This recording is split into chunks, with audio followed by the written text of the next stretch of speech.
Sa wakas mga kababayan, makakatikim na itong si Antonio Trililing Sundalong Kanin Trillanes ng matinding ganti mula sa kampo ni Vice President Inday Sara Duterte. Dahil nga, itong asawa ho ni Vice President Inday Sara Duterte na si Manasseh Carpio ay sinampahan ng kaso. Itong si Antonio Trililing Sundalong Kanin Trillanes ng kasong perjury. Nako po mga kababayan.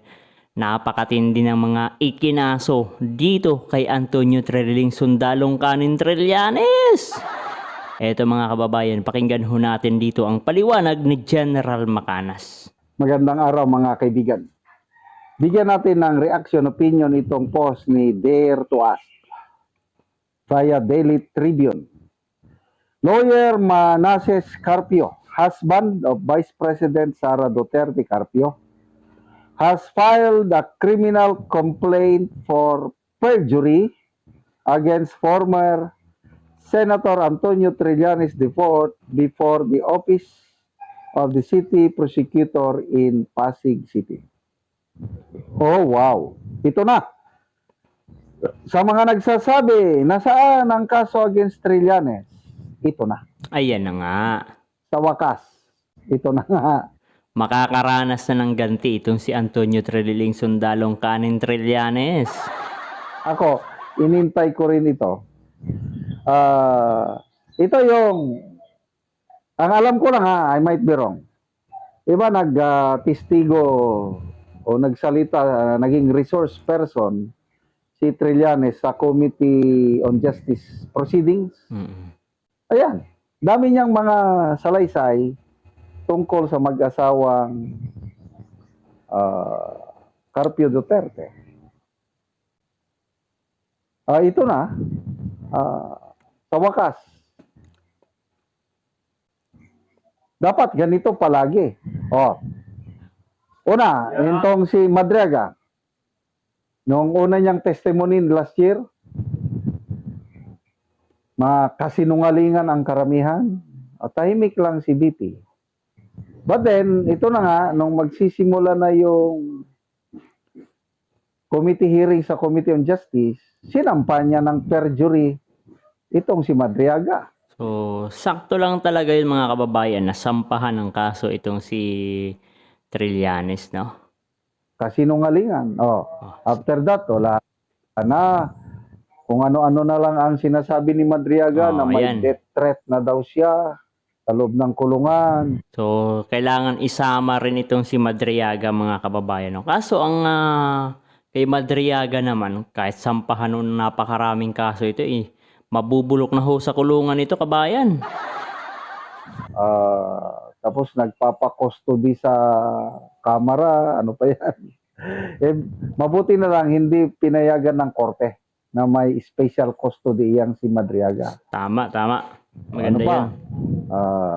Bribe offer daw siya ng 1 billion. Ano ba yan? Ay, nako. May kaso sa kidnap for ransom, tapos inopera ng 1 billion. Hindi tinanggap. Tinanggihan niya. Yan naman tayo hindi maniniwala mga kababayan. Dito sa mga sinasabi ni Madriaga.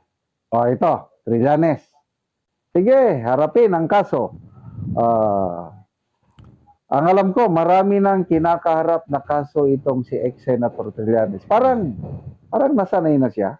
Okay lang. But, sige lang. Tingnan natin.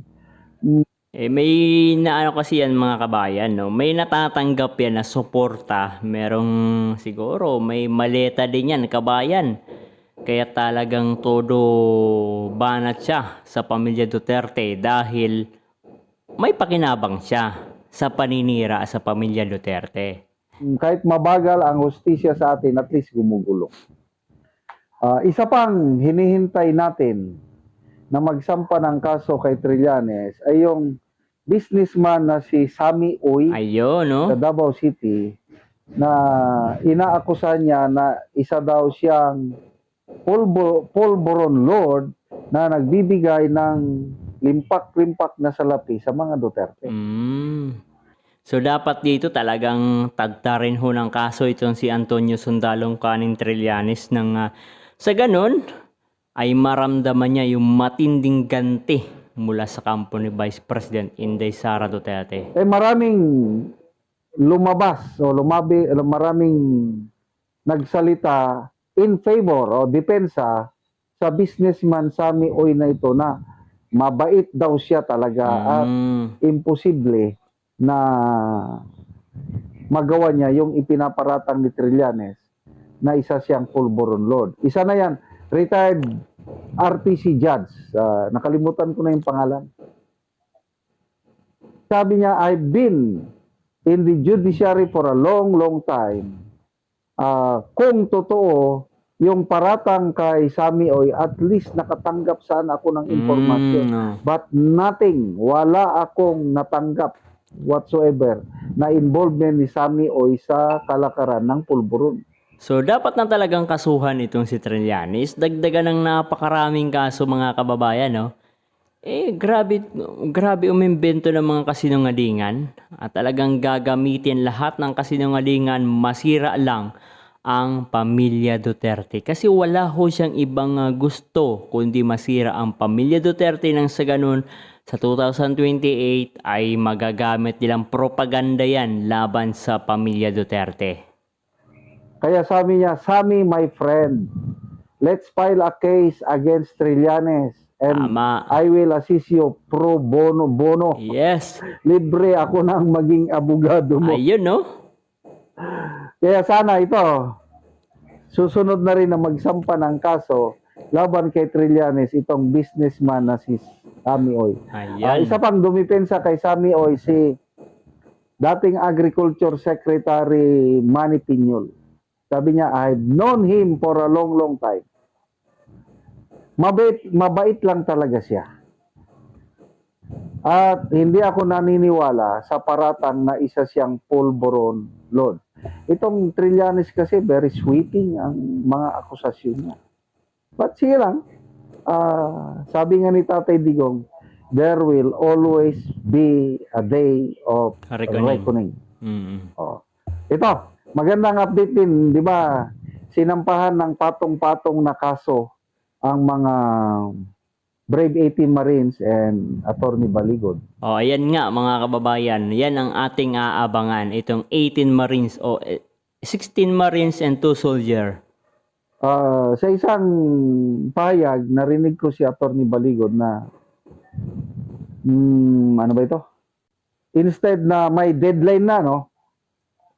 Humingi sila ng extension ng 2 weeks ata at pinagbigyan ng fiscal para mag-submit sila ng additional na evidences nila sa mga nakakita na nabigyan ng pera o maleta ba o paper bag, I'm not sure. Sina Congresswoman Dilima and Father Villanueva. Okay. Nakalagay sa sworn affidavit ng joint affidavit ng Brave 18. Okay. Parang 5 lang ata ang nakakita. Okay. Mayroon pang mga Daragdag. iba pang mga trabahante o empleyado ni Saldico na nakakita rin. Ayun. Kaya magdadagdag sila ng sworn statements. Another witness pala ito mga kababayan na magpapalubog dito sa mga kongresistang nakatanggap ng mga mali-malitang pera. Pera na nagmula sa taong bayan. Kasi pinag-ipunan ho natin yan kabayan. Ikaw, ako, tayong lahat ng mga Pilipino, pinag-ipunan natin yan tapos papakinabangan lang nitong mga buwayang kongresista. So hindi ho pwede mangyari yun. Na nakakita, na nakatanggap nga ng paper bag ba o maleta itong Dilima and Father Villanueva kasi nagsampa ng reklamo itong si Dilima laban sa Brave 18 Marines. Okay. So, ano na ngayon? Labanan na ng legal battles at bilib ako kay Attorney Baligod at ang Brave 18 hindi nagpapatinag. Yan. At least ngayon, lalo silang inspired itong Brave 18 at Attorney Baligod dahil nagkaroon ng leadership change sa Senado. Ngayon, formal nang naitalaga si Senator Pia Cayetano as Blue Ribbon Chair. Wow! Expect So yan nga ang inaabangan natin. Yung Senate Blue Ribbon Committee, kabayan, ayaw yan ipatawag ni Lacson, ni Pinky Lacson, itong 18 Brave Marines. Yung ibang mga gustong tumistigo, gustong magsalita patungkol sa flood control project at kung paano nilusta yung bilyon-bilyon na pera, ayaw ipatawag ni Lacson, no? Ayaw ipatawag si Romualdez, ayaw magsalita si Saldico, ayaw magsalita ng mga ayaw pagsalitain o imbitahan itong mga secretary, undersecretary ni Bongbong Marcos dahil mabubuking sila. Ngayon, iba na yung chairman ng Senate Blue Ribbon Committee, panigurado, lahat ng mga gustong ipatawag ay mapapatawag din. We expect na mas marami pa ang magsasalita at malalaman ho natin yung tunay na mastermind. Sige, mga next week na lang. Kasi kung si Marcoleta ang nailagay, this week gusto niya nang magpatawag eh. O, sabi na lang natin next week.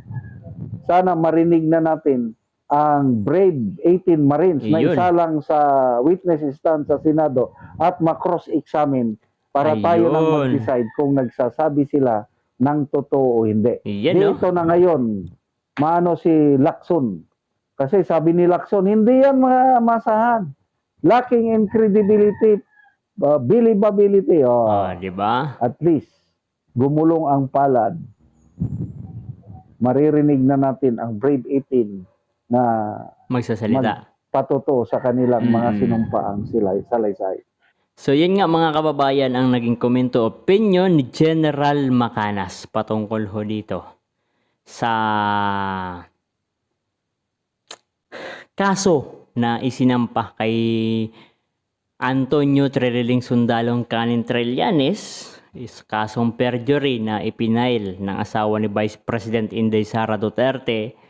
Ako, mabuti na lamang mga kababayan ay sinampahan ho ng kaso at maranasan ni Antonio Treliling Trillanes, no, yung ganti ng asawa ni Vice President Sara Duterte. So mas maganda sana kung mas marami pa na mga kababayan ho natin, yung mga inakusahan ni Trililing, ang mag-file ng kaso nang sa ganun ay talagang sandamakmak na kaso. Baka araw-araw yung trial na gagawin, no? Mas maganda ganun mga kababayan, araw-araw may pinupuntahan na trial itong si Antonio Trililing Trillanes. Yun yung maganda, no? Nang maranasan nitong ni Trillanes na hindi maganda ang kanyang ginagawang mga pagsisinungaling.